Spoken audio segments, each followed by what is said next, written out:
I never thought that the trip was going to be an emotional roller coaster. I thought there'd be bumps along the way, but what we've been through is far different to what I imagined. We're running wild together We took the leap and embarked on a family gap year. to discover the life we truly want to live. These are Our conversations from the road.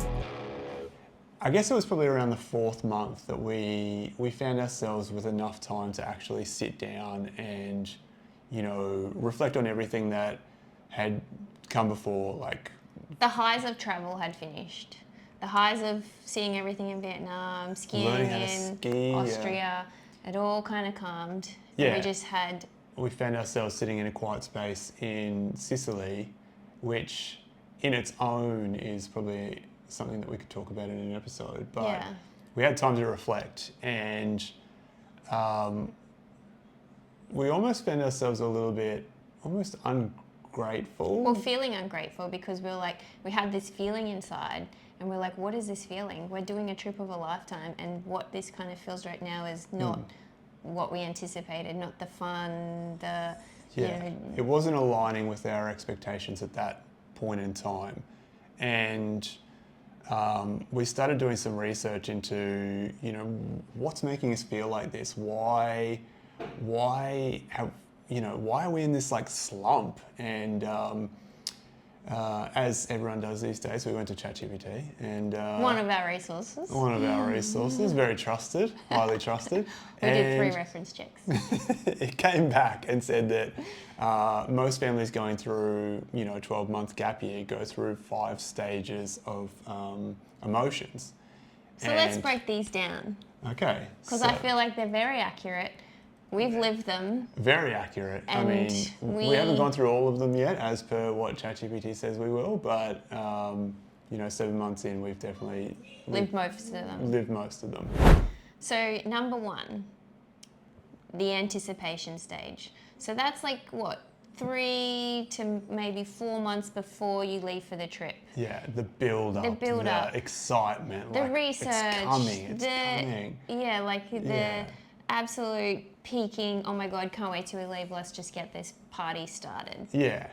I feel like we got to live that a little bit, but at the same time we were so busy just trying to get ourselves to the point where we could get out the door that I never really got to live that excitement. I had moments of it earlier on because that's where we were doing most of our research and I was like, oh my God, look at this place, it's going to be so cool when we get there. But then probably the month before we actually left was the emotions. That's when the rubber hit the road. Yeah, I was like, we gotta just get everything started. Yeah, we had a massive calendar written out and there was so much to achieve. And I think, the excitement was checking those boxes off, but it wasn't all the fun things we were going to do just yet. Stage 2, what does it say we go through? The honeymoon phase. So you land in your first destination and everything's brand new and everything's we're here, we're doing it. Yeah, it's which we actually did. We'd just be walking through the streets of Vietnam I can't believe this is happening. Yeah. I can't believe we've done it. I can't believe we're here. Yeah. And the kids are just at everything. Look at Vietnam. And I mean, we'd been to Vietnam before, so we had a bit of an idea of what we were getting into. And, because we'd been there before, that's why we wanted to go there again. And we thought it was a great spot to show the kids. Yeah. And we'd amp them up and everything. And it was perfectly described as the honeymoon. We were everything and anything, didn't matter what happened, we could figure it out. It was fun. Everything turned out.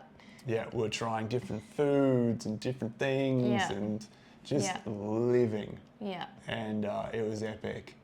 And then, we moved to Austria and I think that's when things started to shift a little bit because we were in such a tight space. We were learning new skills that are, I think we underestimated the tax that would happen to our nervous system, learning a new activity that isn't skiing. Like skiing. It sounds dramatic, but it is a little bit life or death. There's serious consequences that could happen if you mess up. Yeah. And while we're doing that, the kids are also doing that too, and they just always expect us to be able to help them. Yeah. Like Maddie would be like stuck in the snow over there, and she's like, "Mom, come and help me," and I'm like, yes, I'd love to come and help you, but at the moment, I'm trying to get myself over there, but I'm like sliding backwards this way and this, and this. So that in itself, I think, was a huge tax on our nervous system and our like ability to stay calm and centered, even though it was such an amazing experience and probably one of the best things that we've done on the trip. Yeah, it was the most fun. We were sliding ever so slightly into stage 3. Yeah. Which the is slide called- started there. Which is called the dip. The dip.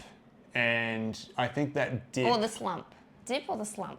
fully hit when we landed in Sicily and we drove out of the airport and there was no one around. Yeah. I think this is one of the things that we didn't know about Italy before, but we very much know it now, is that it does matter tourist season. Yeah, when you go Where matters in Sicily, in all of Italy, Sicily particularly, and also the south of Italy as well. Yeah, so we sort of landed into this Ghost town of like no man's land. There's just no one around. It felt like it had been completely abandoned, like an apocalypse had happened. Hardly any locals either, and we later find out like, oh, locals move away and then they come back. Yeah. For the tourist season. So that and ourselves, we were like, oh, okay. Yeah. So I guess our expectation in Austria was like, we're going to go to Sicily and it's going to be sunshine and we're going to go from snow to warm beaches. And we got there and found ourselves with no one to talk to and nothing to do. Yeah. And reflection started, seeping in where you have that time to sit and figure things out. And also I think we all went from having something really fun to do every day, like skiing or snowboarding, to like, what are we going to do today? Oh, do you want to go walk along the beach where it's too windy? A hurricane just came and there's lots of stuff all over the beach, like furniture and stuff. Plus it's too windy and too cold to actually go in the water. Yeah. And then even when we did go out to look at things, you're going to look at towns and the kids get sick of towns pretty quickly, and it's if you can't swim in the water, we're trying to figure out other things to do. And so I think we were really suffering from like lack of community, lack of purpose, and just like those little feelings of like kind of homesickness, but I wouldn't say we were like craving to go home, but we were kind of thinking like, well, there's something missing. This wasn't what we anticipated. So but apparently it's normal. Yeah. Yeah, we just put ourselves in a bad spot, which sort of like just helps the whole emotional stages probably move along. Yeah. And that lasted for not just the 2 weeks in Sicily, but once we moved into the south of Italy, it kind of continued It continued, not as deeply as Sicily, but like there was definitely, I started finding my rhythm and routine and started, building into some things. And that's probably where I first started getting some time to actually, achieve some things for myself personally. But it was still, as a family... Real. Yeah, real. Seeking things out to do day to day when you're in a space where it just doesn't allow, consistency.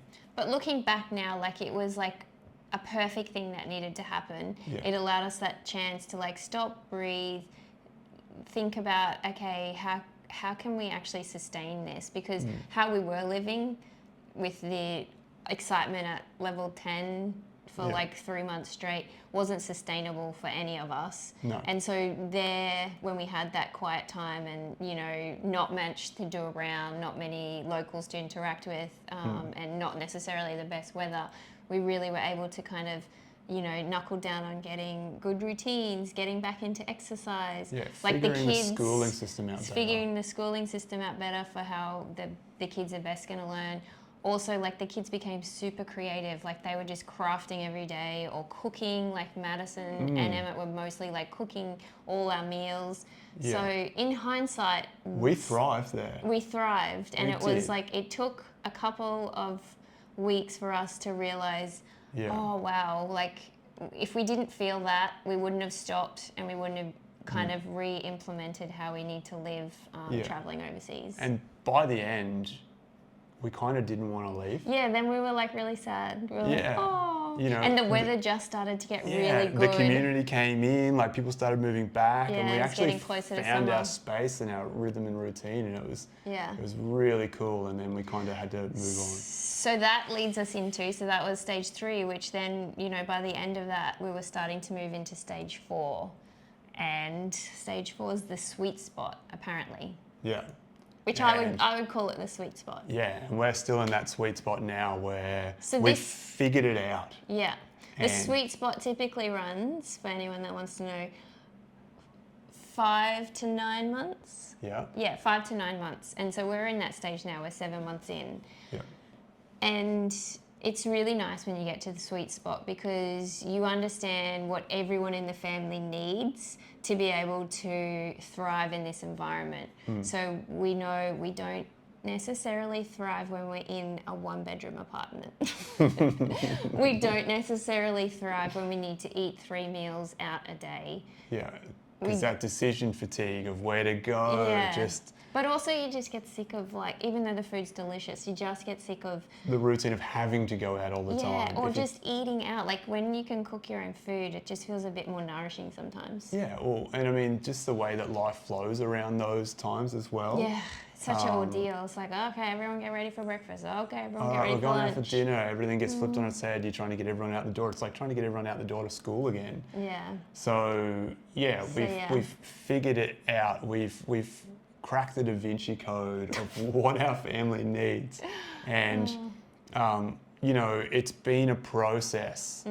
And you know, where we are right now in Playa del Carmen, Mexico, really leans into everything that we've learned. And the stage 5, the sweet spot. Oh, stage 4.